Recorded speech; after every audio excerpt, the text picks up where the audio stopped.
요한복음 4장 우리 13절에서 우리 15절, 우리 19절에서 24절까지 말씀을 우리 같이 보시겠습니다. 예수께서 대답하여 이르시되 이 물을 마시는 자마다 다시 목마르려니와 내가 주는 물을 마시는 자는 영원히 목마르지 아니하리니 내가 주는 물은 그 속에서 영생하도록 솟아나는 샘물이 되리라. 여자가 이르되 주여 그런 물을 내게 주사 목마르지도 않고 또 여기 물 길어 오지도 않게 하옵소서. 19절입니다. 여자가 이르되 주여 내가 보니 선지자로소이다. 우리 조상들은 이 산에서 예배하였는데 당신들의 말은 예배할 곳이 예루살렘에 있다 하더이다. 예수께서 이르시되 여자여 내 말을 믿으라. 이 산에서도 말고 예루살렘에서도 말고 너희가 아버지께 예배할 때가 이르리라. 너희는 알지 못하는 것을 예비하고 우리는 아는 것을 예비하노니 이는 구원이 유대인에게서 남이라.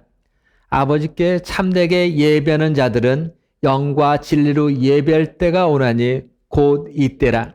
아버지께서는 자기에게 이렇게 예배하는 자들을 찾으시느니라.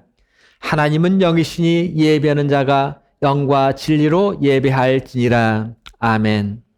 우리가 코로나 관리를 아주 잘하는 나라 해서 우리 저희 한국이, 우리 고국이 모든 전 세계의 부러움이 대상이 되었습니다. 그랬던 그 한국이 지난 8월 15일 그 서울 광화문 집회 이후에 우려와 염려의 그 시선으로 전 세계의 시선이 지금은 또 한국의 다른 각도로 집중되어 있습니다. 그 집회 이후에 코로나 확진자가 급격하게 지금 증가하고 있다는 소식들을 우리는 매스컴을 통해서 듣습니다.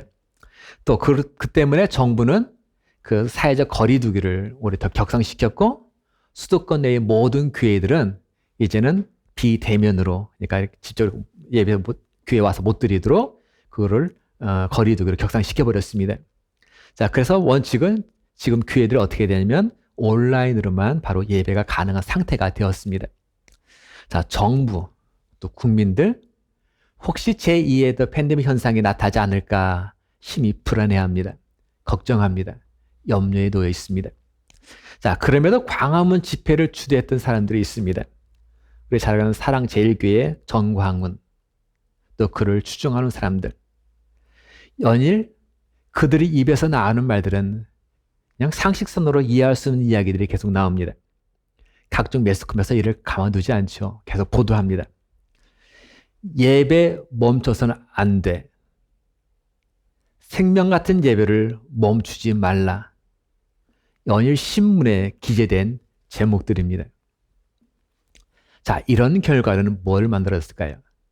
자, 이렇게 했더니 지금은 교회가 사회로부터 따돌림 대상이 되어버렸습니다. 자, 이런 결과가 지금 교회가 사실은 사회의 악이 되어버렸습니다.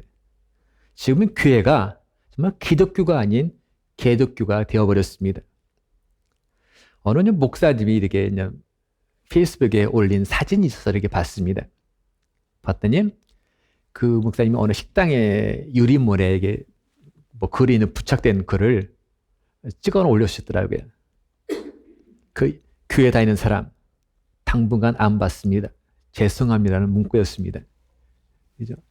그리고 그 옆에 또 저 사진들이 있더라고요. 예수님이 혼내키는 저 사진들에게 해서 같이 올리셨더라고요.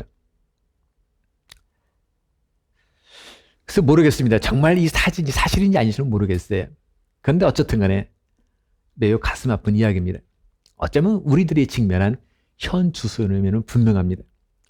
어느 권사님이 나는 요즘 부끄러워서 교회에 다닌다는 말을 할 수가 없습니다 라고 했던 말이 생각이 납니다. 우리가 교회 올 때 성경과 찬송가 들고 옵니다. 근데 성경과 찬송가 들고서 이제 교회에도 갈 수가 없다 라고 말하던 어느 한 크리스찬의 이야기가 아직도 귓가에 울립니다. 올 초 한국에서 신천지발 코로나가 터졌습니다. 신천지 그 코로나 딱 터졌을 때 어떻게 했습니까? 온 국민이 분노했습니다. 그리고 와, 신천지 저 나쁜 집단이다. 신천지가 뭔지를 모르는 사람들도, 국민들도 신천지는 대한민국에서 사라져야 할 집단이다. 그런 분위기로 막 몰아갔습니다. 그 때문에 신천지인들이 숨어들기 시작했고 또 신천지를 이탈한 많은 사람들이 늘고 있다는 이야기들이 여기저기에서 정보들이 들려왔습니다. 자, 그때 그 시점을 기준으로 해서 그래서 와, 기독교하고 신천지는 뭔가 다르구나 생각이 사람들의 머릿속에서 인지되기 시작했습니다. 하지만 지금은 정광훈발 코로나로 인해서 어떻게 됐을까요? 이 전세가 완전히 역전된 분위기입니다. 신천지의 그 이만희, 그 사람은 전 국민이 보는 앞에서 무릎을 꿇고 절을 했습니다. 비록 그가 진심이 아닐지라도 제스처는 용서를 비는 제스처를 취했다는 거예요. 하지만 목사라 하는 정광훈은 오히려 용서를 빌기는커녕 오히려 자신이 테러에 의한 피해자라고 외치고 있습니다. 또한 수도권 교회를 중심으로 정부가 비대면 예배 조치를 내리자 바로 정광훈 지지하는 소위 말하는 한국교회연합이라는 그 단체에서는 각 해당 교회들에게 공문을 보냈잖아요. 예배를 계속 강행하시오. 우리가 책임을 다시겠습니다. 그러면 실제적으로 그들이 모여서 예배를 드렸습니다. 사실 이런 얘기는 우리 한국 이야기만은 아닙니다. 미국에서도 이런 동일한 일들은 지금 사실 일어나고 있습니다. 정부가 규제를 합니다. 그렇지만 어느 몇몇 교회들은 사탄이 우리를 갈려 놓으러 간다 하면서 LA라든가 뭐 프로라이라든가 몇몇의 주들을 도와니까 대형교회를 중심으로 해서 예배를 강행합니다. 그래서 문제가 됩니다. 여러분, 도대체 예배가 무엇입니까? 예배가 무엇이길래 정부가 예배를 비대면 해라, 뭐 해라 했을 때 어느 교회는 사회로부터의 온갖 손가락질을 당하면서도 대면 예배를 강행할까요? 또 반면에 어느 교회는 도대체 예배가 뭐길래 정부 정책에 협조하면서 이렇게 비대면 예배 속에서 온라인 예배를 강행하고 있는 것일까요? 여러분, 대면 예배와 비대면 예배, 그 예배 중에서 어느 예배를 하나님이 받으실까요? 그리고 어느 형태를 하나님이 가장 기뻐하실까요? 저희 교회는 지금 두 가지 형태를 다 떼하고 있어요. 지혜롭죠, 저희들은. 자, 뭐가 진짜 그럴까요? 대면과 비대면.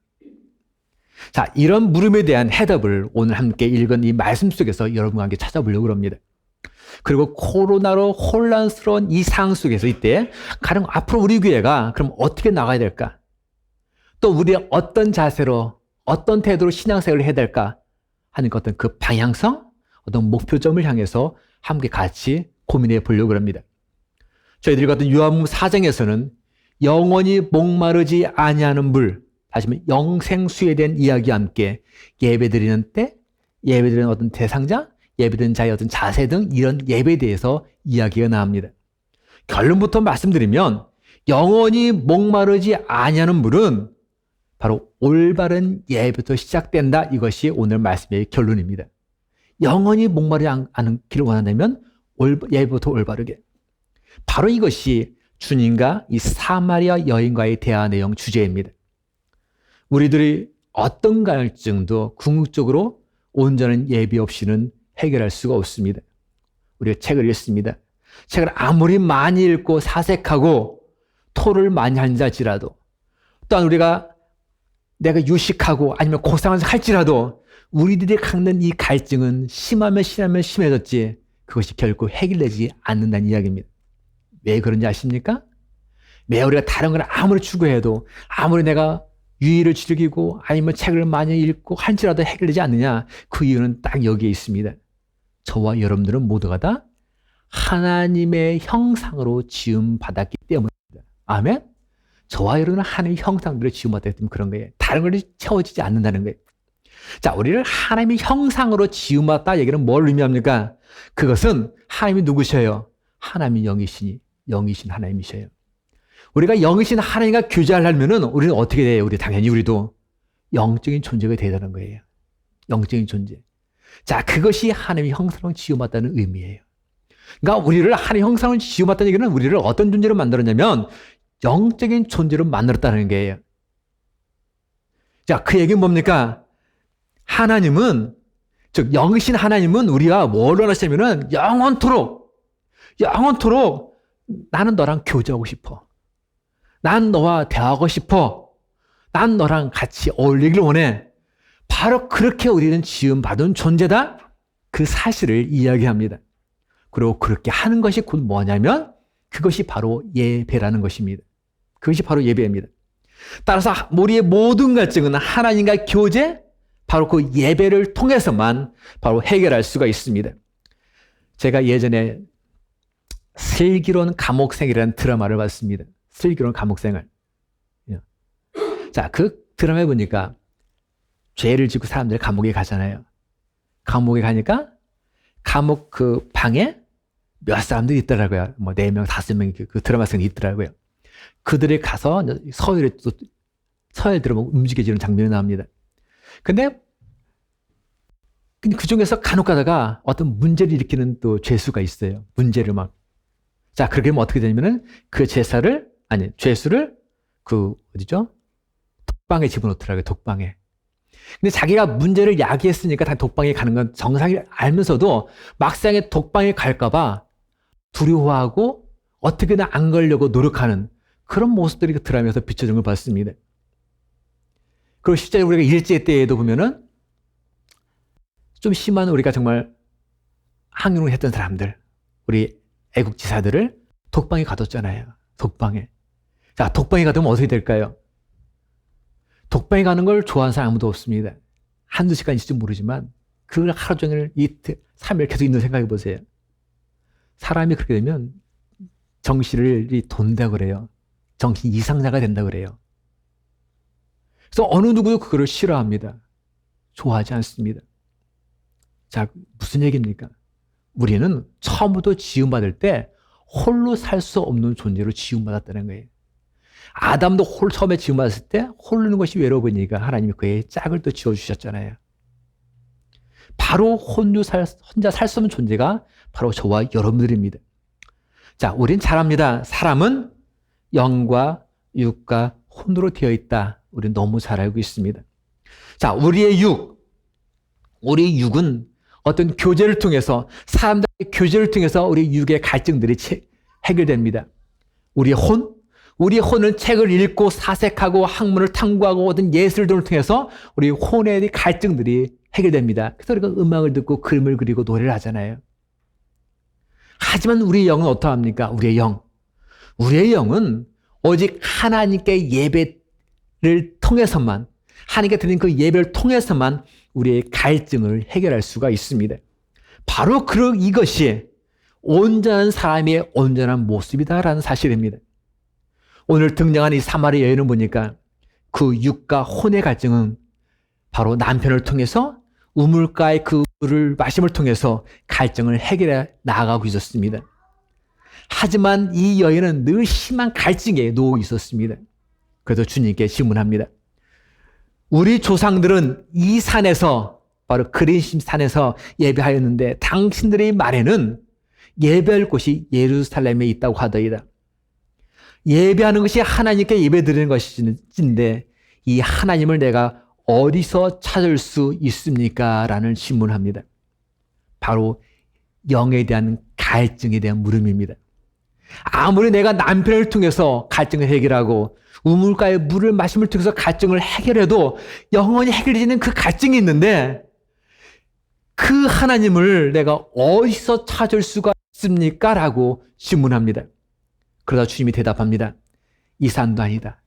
예루살렘도 아니다 하시면서 근데 하나님께서 원하시는 것이 하나 있다. 바로 그것은 신령과 진리 안에서, 신령, 바로 성령님 안에서, 그리고 진정, 진리, 진실 안에서 예배드리는 것, 그것을 하나님께서는 가장 원하신다. 이것이 바로 네가 드려야 할 예배다라고 이렇게 얘기합니다. 하나님은 뭐를 원하시냐면 신령, 성령 안에서, 진리 안에서 드려지는 그 예배, 바로 그거를 가장 원하신다라고 분명히 얘기합니다. 하지만 유대인들이 드린 예배를 보면 그들의 모습은 분명히 예배입니다. 그러나 하나의 형식적인 예배에 머물러 버렸습니다.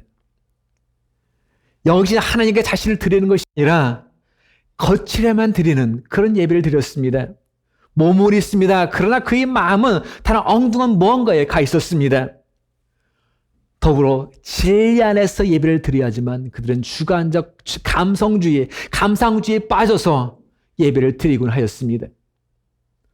그래서 그들이 내 마음만 뭐 온전하면 되겠지 하면서 드리면 된다 생각을 했는데, 때로는 내 마음을 쥐어짜면서 드리면 된다 생각했는데, 내 마음에 난 감동만 받으면 되지 라고 생각을 했는데, 바로 주님께서 그거를 아니라고 분명히 이야기합니다. 여러분, 성령 안에서 우리는 그렇지, 이해합니다. 진리 안에서, 여러분, 진리가 무엇입니까? 진실이 무엇입니까? 내가 죄인이에요. 그럼 내가 죄인이라면 참된 진리, 참된 진실은 뭐냐면 하나님 앞에 가서 나는 죄인이다라고 말하는 것이 진실인 거예요. 그런데 나는 죄인이에요. 그런데도 불구하고 하나님 거룩한 척하는 것, 그것은 가짜라는 거죠. 바로 유대인들이 그랬다는 거예요. 그래서 유대인들이 누가복음 18장 11절 보니까 길에서 이렇게 기도합니다. 한번 같이 읽어봅니다. 하나님이여, 나는 다른 사람들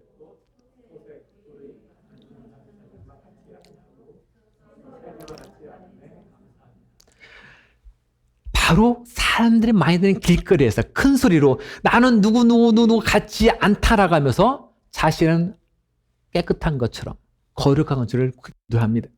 자, 이것을 가리켜서 지금 얘기합니다. 아니다. 너희들이 하는 그 모습, 하나님의 기뻐드리는, 하나님의 기뻐받으시는 그 예배가 아니다.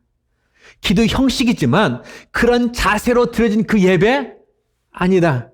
나는 거룩하고 저 사람은 죄인이다라는 그런 의식을 갖고 드리는 그 예배 아니다. 나는 하나님 앞에서 올바로 예배를 드리고 있는데 왜 다른 사람은 그렇게 못 드리고 있다? 왜 저 사람은 그렇게 못 드리고 있지? 왜 딴짓하고 있지? 나는 의식을 갖고 드리는 그 예배, 그건 아니다 라고 하나님은 분명하게 말씀하고 계시다는 겁니다. 많은 유대인들이 예루살렘에 예배로 갑니다. 하지만 예배하러 드리러 가고 싶다고 해서 모두가 다 예루살렘 성전에 들어가시는 건 아니었어요. 들어가서 예배를 드리고 싶어도 아무로 들어갈 수가 없었습니다. 유대인 여인들 못 들어갔습니다. 사마리아 여인들 못 들어갔습니다. 이방 나라 사람들도 역시, 그러니까 유대인 이외의 사람들도 못 들어갔습니다. 삶에서 지친 사람들, 힘들어 낙담 속에 있는 사람들, 바로 가난하고 소외받은 사람들, 어쩌면 이 사마리아 여인처럼 하나님을 정말로 필요로 하는 사람들이 있는데 그런 사람들은 성전에 못 들어갔다는 거예요. 또한 돈이 없어서 양을 잡아서 제물로 드려야 되는데 내가 없으니까 양을 못 잡아요. 그런 사람도 역시 성전 안에 들어갈 수가 없었습니다. 그래서 주님은 이 여인에게 말합니다. 하나님의 진정 원하시는 예배가 뭔지 아니? 재물을 가지고 어떤 격식을 차리며 드려진 예배? 하나님께서는 그걸 원하시는 게 아니야. 하나님은 아무 데서나 영적으로 진리 가운데 드려지는 그 예배? 바로 그거를 원해. 그러면서 예배드리는 그 시간, 타이밍에 대해서 얘기합니다. 네가 정말 예배드리는 시간은 다른 때가 아니야. 바로 이때라. 바로 지금이다. 지금 드리면 된다라고 이야기합니다. 어떤 특정한 요일, 특정한 시간에만 드려진 그 예배, 그것을 하나님이 좋아하고 받으신다고 생각하지 마라. 바로 그건 아니다라고 분명히 말씀합니다. 자, 지금 이 주님이 하신 이 말씀을 다시 한번 정리해보면 그렇습니다. 주님이 하신 이 말씀은 우리들의 생활 속에서 우리를 거하시는 그 처소가 곧 뭐다? 예배 시간이고 예배 장소다라는 것을 분명하게 말씀하고 있습니다. 그래서 우리는 거실에서도 하나님께 예배를 드릴 수가 있습니다. 그래서 우리는 부엌에서도 예배를 드릴 수가 있고 일터에서 예배를 드릴 수가 있고 심지어 우리가 화장실 속에서도 우리는 하나님께 예배를 드릴 수가 있습니다. 어떻게 해요? 때로는 기도를 통해서 예배를 드립니다. 때로는 우리 찬양을 통해서, 때로는 이 말씀을 내가 읽음을 통해서, 때로는 말씀을 묵상함을 통해서 아무 곳에서나 우리는 예배를 드릴 수가 있다라고 주님은 말씀합니다. 그래서 우리는 이렇게 얘기합니다. 따라해 봅시다. 우리들의 생활이 예배이다. 아멘? 우리들의 생활 자체가 예배가 되어야 됩니다. 우리들의 생활 자체가. 매 순간순간 살아가면서 하나님과 만나고 매 순간순간 내가 호흡하면서 주님과 교제하는 것, 곧 그것이 뭐다? 예배이고, 그렇게 하는 사람을 가르쳐서 누구라고 부르냐면은 예배자라고 우리는 부릅니다. 하나님은 이렇게 예배하는 자들을 찾으시느니라. 여러분들은 정말 하나님이 찾으시는 그 예배자 맞으십니까? 그토록 하나님이 이 시간에 찾고 찾으시는 그 예배자, 바로 여러분들 맞으십니까? 주를 위한 이곳에 예배하는 자들 중에 그가 찾는 이 없어 주님께서 슬퍼하시네. 주님이 찾으시는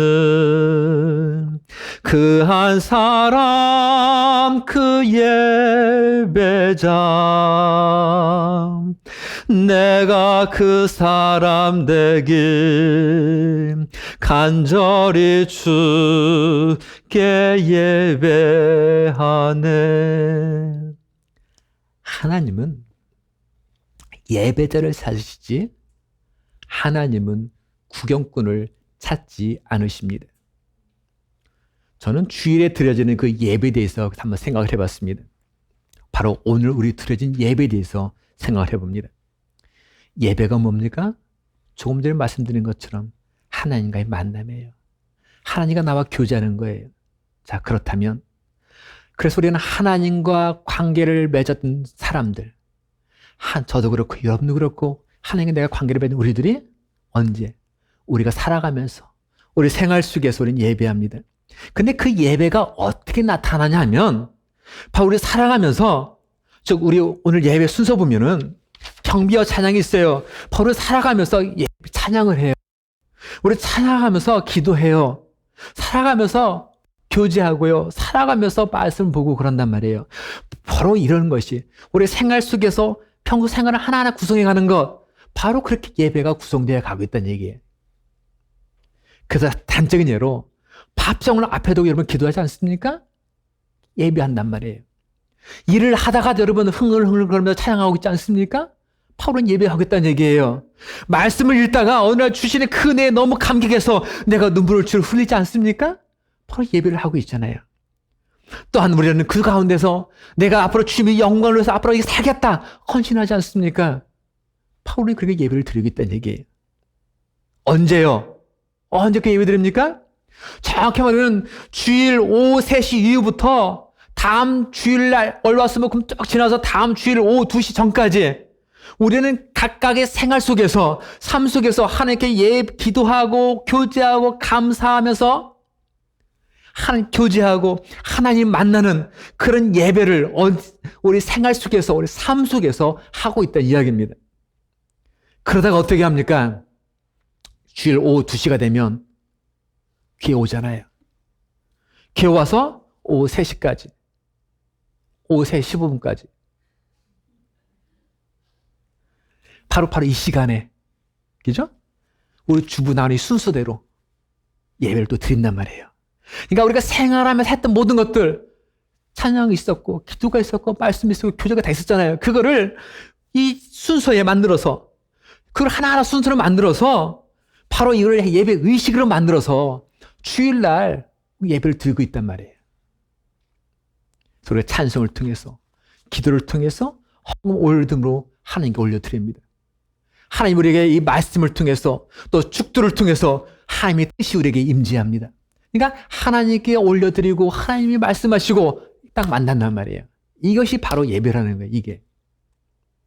그러니까 주일의 예배, 바로 오늘 우리가 드려진 이 2시 예배를 정확히 표현하자면 그 예배를, 우리 일상 속에 드려진 그 예배를 눈에 보이도록 하나님 모형화시킨 것, 그것이 바로 지금 드리는 예배고, 순서를 만들어 하나의 의식을 하나하나 경배와 찬양, 환영, 알림, 찬소, 기도, 드림이 쫙 만들어진 것, 이거를 하나 구성한 것, 쭉 주부에 나온 것, 이렇게 만들어서 예배제들, 바로 저와 여러분들이 한 주간 일상생활 했던 모든 것들을 다 함께 모여가지고 각자에게 주신 은혜가 있고 각자에게 주신 어떤 사랑이 있단 말이에요. 고백이 있단 말이에요. 그거를 언제? 주일날 이 시간에 딱 모여서 함께 주님께 영광을 올려드리는 축제의 장, 바로 그것이 주일날 오후 2시 예배라는 거죠.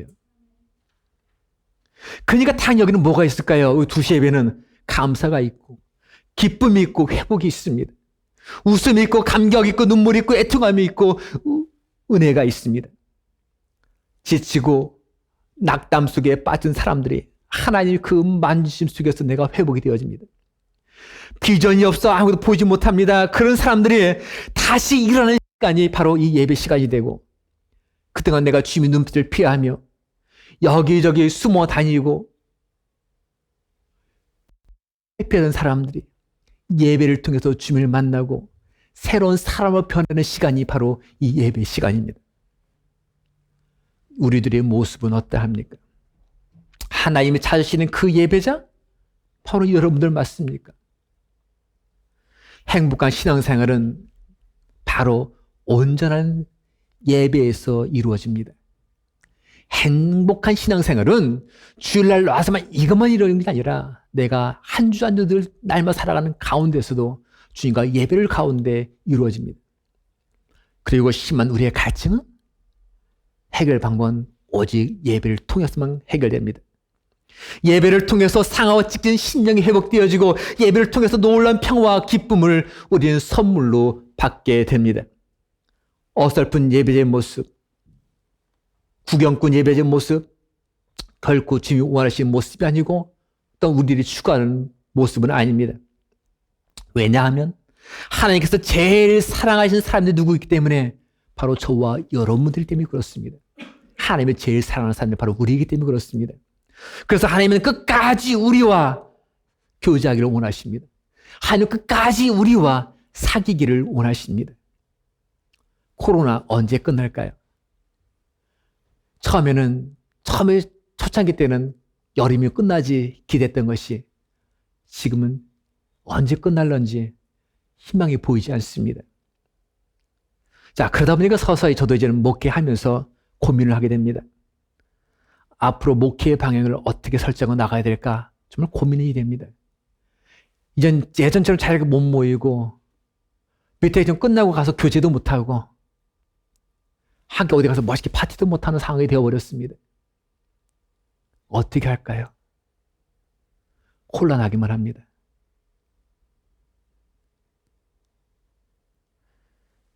분명한 것은 전문가들이 이렇게 얘기합니다. 예전처럼 코로나 이전처럼 목회하기는 힘들다. 그렇게 이야기를 합니다. 그러면서 그들이 이런 조언을 합니다. 앞으로 교회는 대면 예배와 비대면 예배가 함께 공존할 것이다. 또 온라인을 통해서 우리는 줌을 통해서 아니면 페이스북을 통해서 온갖 모임들이 이루어질 것이다. 그리고 각종 소그룹 중심 3, 4, 5 짝을 져서 이루어지는 조그만 모임들이 더 활성화되어야 될 것이다. 이렇게 하지 않는 교회는 자연적으로 문을 닫게 될 것이다. 전문가들이 이렇게 이야기를 합니다.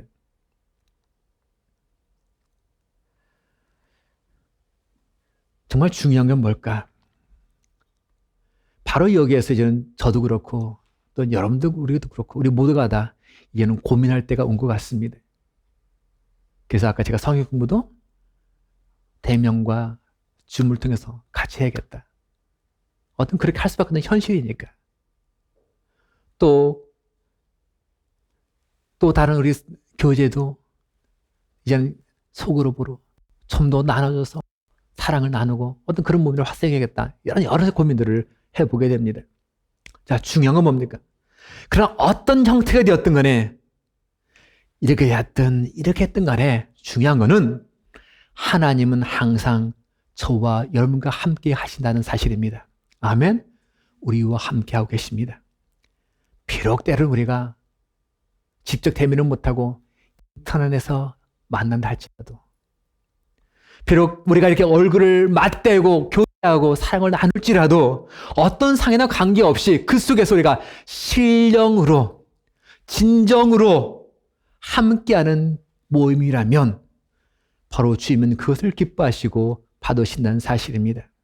오늘의 설교 제목이 뭡니까? Where can we find God? 여러분, 우리는 하나님을 어디에서 찾을 수 있을까요? 우리 시간에 같이 찬양하신 후에 같이 한번 기도하시는 갖도록 하겠습니다.